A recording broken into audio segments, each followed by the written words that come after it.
समय पर 30 मिनट के मिल रहा 1 घंटा आई 55 मिनट कुल मिला 55 मिनट तो हम 56 से कम नहीं है तो हम 61-62 ले कम ना बजा ए भैया हम का सुमरन अच्छा शंभू भैया हाँ हाँ भैया शंभू भैया हार्दिक हार्दिक स्वागत अभिनंदन व्यास के मतलब जो खड़ा होता तो पब्लिक हंसे लगे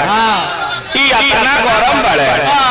एगो का जाने कहा तो समझनिए ले गो बुझत जगह भी कर दही लागत है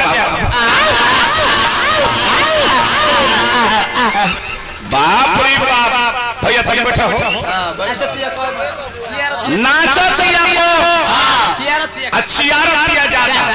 कैसे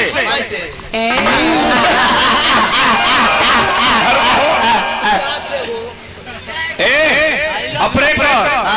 पिलासला से का हुई इनका नचनिया कहे दुगो दांतवा कबारे कर दुगो ना ना ना ना अब धैल आई तो ये इनका नचनिया करे सब सुनने अनुसार कयामत से कयामत करती हूं हाय देखी तो हार्दिक हार्दिक स्वागत अभिनंदन भैया बैठो बैठो बैठो इनकर हम दवाई बहुत जब प्रयास से सुनी आताना बोरियार मुंह हम ना देखल रहे ए भैया हम तो रोल कोई नहीं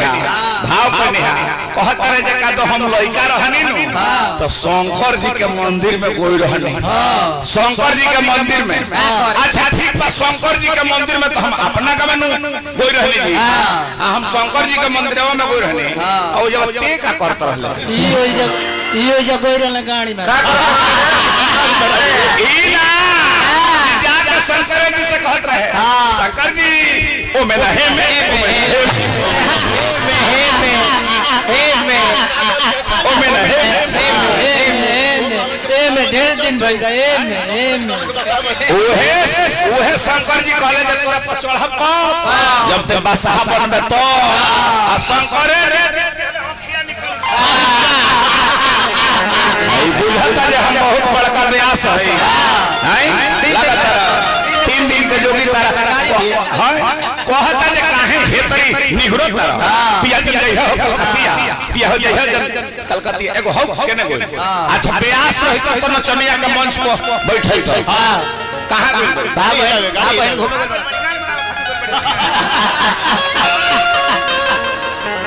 गाना बजाना के रसातल में मिला दिया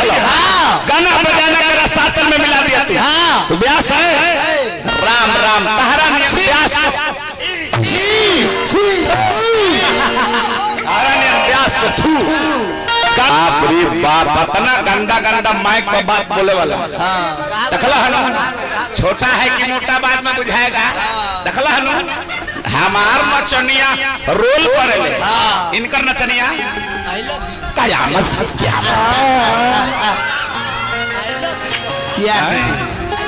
कहते जे हम प्यार कैले बने तू अपन मुंह देखा हम अपन मुंह देखे हाँ रुको तू अपन मुंह देखा हम अपन मुंह देखे आ तू हमार देख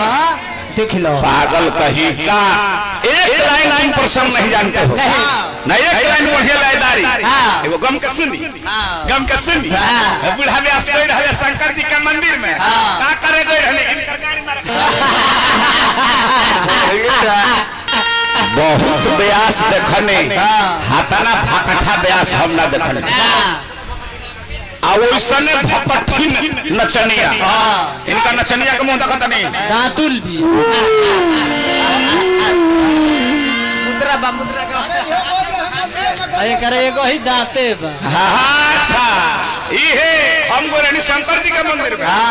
इहो गोई रहले गणेश जी के मंदिर में आ जाके गणेश के सुनिया नो कहस की ओम गणेशाय नमः ओम गणेशाय नमः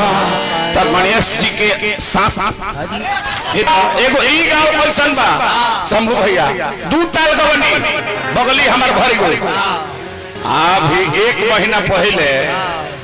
एगो एकरा हितई में हमार प्रोग्राम रहे। रात भर गौ नहीं जानता नहीं को हमारा के मिल रहे 30 रुपया हमारा का 30 को इनका के जानता नहीं को मिल रहे 38 हितई जान के हाँ भाई हितई जान के इनका के लोग 38 विचार करो ये हम कहने जे ब्यास जाए तो हई जौन हमरा के 30वां मिलल बनू इहो तू ले लो तो इनकर जानता नहीं को हो गई 68 आ लेके चल देले बिना कुछ लागत रे बोले आई बड़ा तनके से घड़ी के देखल 5 मिनट सोहर मंगल गौला सोहर मंगल भाई आज तक ब्यास में के ऊ हाल भइल बा सांप छुछुनर के कहीं कैसे अगर प्रसंग में खिला गावत हमनी के 2 मिनट तो पुरनिया चाचा लोग कहेला चला हो चला ई मैं लवरा छवड़ा ब्यासे हो गेल बड़ा हां चला आय अगर लेदारी नहीं खगाव तही नौका लइकवा लोग कहेला चला हो चला अभी लगले काथा गावे